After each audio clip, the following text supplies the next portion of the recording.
Nada como esto jamás ha sucedido ni se ha visto desde el día en que los israelitas subieron de la tierra de Egipto hasta el día de hoy. Considérenlo, tomen consejo y hablen.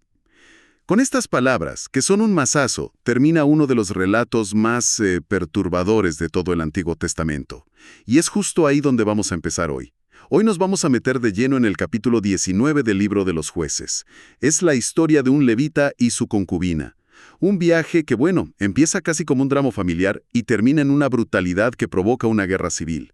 Y la pregunta que nos hacemos no es solo qué pasó, sino por qué. ¿Por qué una historia tan cruda está en la Biblia? ¿Qué nos intenta decir? Exacto.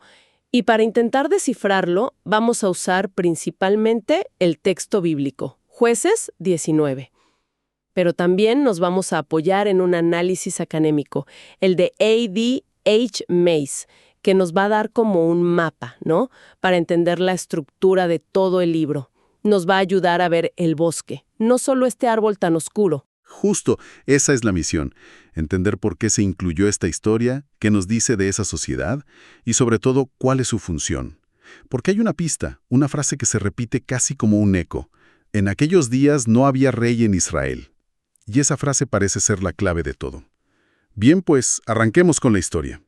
Todo empieza con un levita, que es un miembro de la clase sacerdotal, viviendo en una zona aislada, en Efraín, y toma una concubina de Belén de Judá. Aquí el texto es un poco vago. Algunas traducciones dicen que ella le fue infiel, otras que simplemente se enojó. El punto es que la relación se rompe. Ella vuelve a la casa de su padre y se queda ahí 4 meses. Después de ese tiempo, el levita decide que va a ir a buscarla, y el texto usa una expresión muy bonita. Dice que va para hablarle al corazón, o sea, para reconciliarse. Uno podría pensar, qué bien, ¿una historia de amor? No. Sí, al principio lo parece. Llega y el suegro lo recibe súper contento, feliz de verlo, lo atiende, le da de comer, de beber, lo hace quedarse 3 días. Hasta ahí todo normal, una hospitalidad perfecta. Sí, pero esa hospitalidad empieza a sentirse un poco rara, ¿no? Es que es excesiva, roza lo sofocante. Fíjate, al 4.º día el levita ya se quiere ir, tiene todo listo y el suegro insiste. No, quédate, come algo, recobra fuerzas, y lo convence. Al 5.º día pasa exactamente lo mismo. El levita se levanta temprano para partir, y otra vez el suegro. Por favor, esperen hasta que decline el día. O sea, lo que parece un gesto amable en realidad es un problema. Lo está retrasando a propósito. A propósito, sí. Es una trampa narrativa. El autor está usando esta hospitalidad desmedida para crear el conflicto. Al forzarlos a salir tan tarde, se asegura de que viajen de noche. Los está poniendo deliberadamente en una situación de peligro. Claro, es un recurso para aumentar la tensión. Como espectador, sabes que algo malo va a pasar por culpa de estas demoras. Exacto.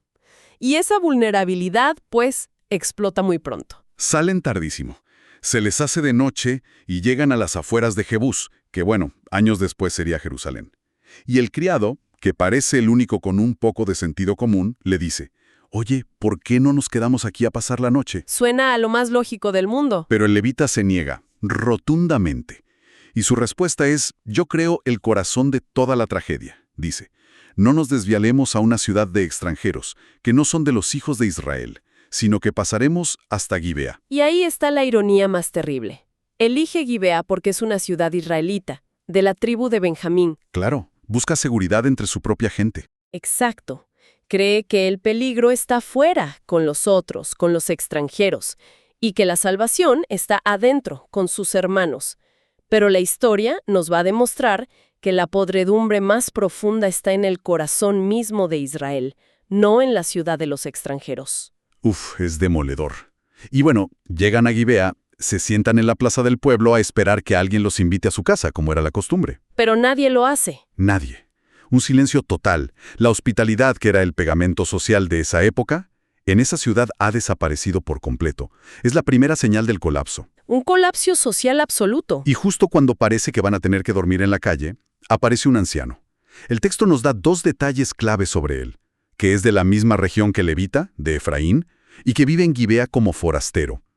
Y es este hombre, otro de afuera, el único que les ofrece ayuda. Les dice, la paz sea contigo, yo me encargo de todo, pero por favor no pasen la noche en la plaza.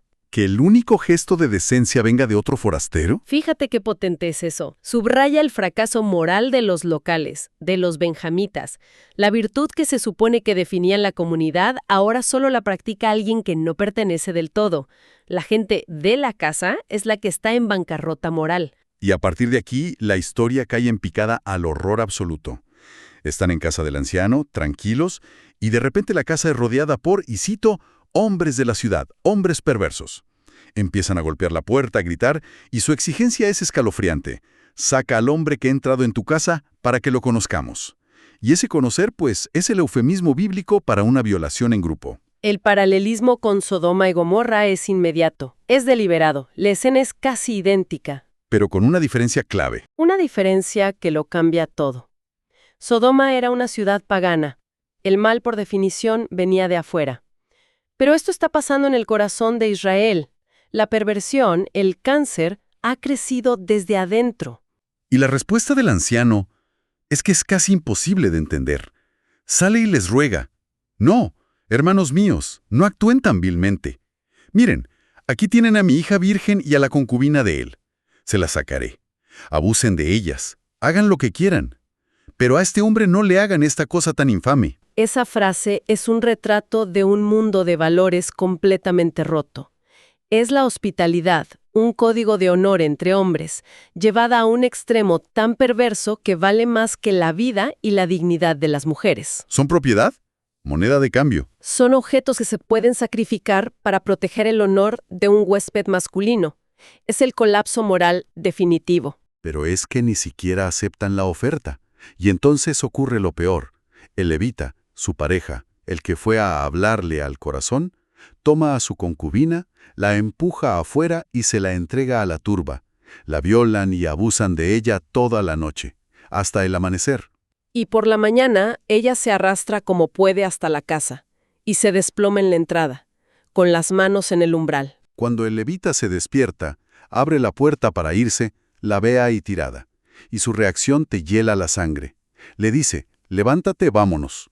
Ni una palabra de consuelo. Nada. Solo esa orden. Y el texto añade la frase más pesada de toda la historia. Pero no hubo respuesta. Ese silencio es devastador. Es la culminación de la deshumanización. Ha sido tratada como un objeto por todos. Y lo que hace el levita a continuación es lo que transforma esta tragedia personal en una crisis nacional. La sube a su asno, la lleva a casa y allí toma un cuchillo, desmiembra su cuerpo en 12 pedazos y envía un trozo a cada una de las 12 tribus de Israel. Un acto de una brutalidad inimaginable. Pero también un mensaje. Un mensaje que nadie podía ignorar. Y aquí es donde el análisis estructural de A.D.H. Mayes se vuelve fundamental. Él nos dice que para entender este acto hay que ver dónde está ubicada esta historia. No está en la parte central del libro, con los jueces libertadores como Gedeón o Sansón. ¿Dónde está entonces? Está en el epílogo, en los capítulos del 17 al 21. Y estos capítulos tienen un enfoque totalmente diferente. Ah, claro, no se centran en enemigos externos. Exacto, el tema ya no es la amenaza de afuera, sino el caos de adentro. Mayes dice que estos capítulos se enfocan en la desunión interna del pueblo, tanto militar como moral. Y su teoría es que fueron añadidos después, como un apéndice, para demostrar un punto muy específico. Y ese punto tiene que ver con la frase que se repite. Justo. En aquellos días no había rey en Israel. Se repite como un martillo. A ver si te sigo. Me estás diciendo que toda esta historia de horror es, en el fondo, una especie de argumento político, casi como propaganda a favor de la monarquía. Suena muy crudo, pero sí, esa es la teoría académica más aceptada. La narrativa presenta el caso más extremo de anarquía y depravación para llegar a una conclusión política. Miren el desastre que ocurre cuando no hay una autoridad central, cuando no hay un rey. Cuando cada uno hacía lo que bien le parecía. 180 grados al acto del levita. El desmembramiento, que nos parece una locura, podría ser en realidad un acto político, un telegrama de sangre. Exacto. No es solo venganza. En ese sistema social, era una convocatoria a las armas. Era la única manera de obligar a todas las tribus a enfrentar el colapso que estaba ocurriendo. Para entenderlo, Mace usa el concepto de sociedad segmentaria. Sociedad segmentaria. ¿Qué es eso?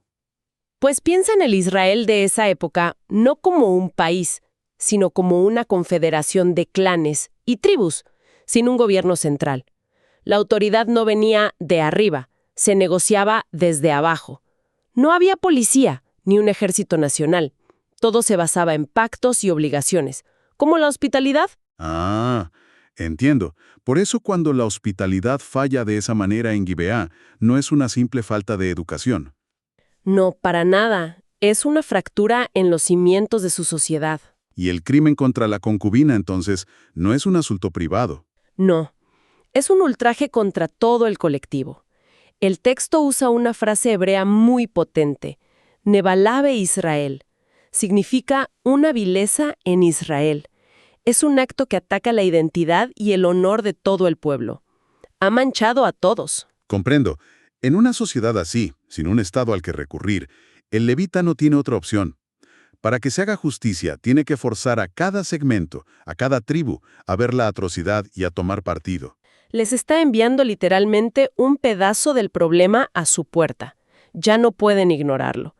Es su forma brutal de decir, esto nos concierne a todos. El pacto social se ha roto. ¿Qué vamos a hacer?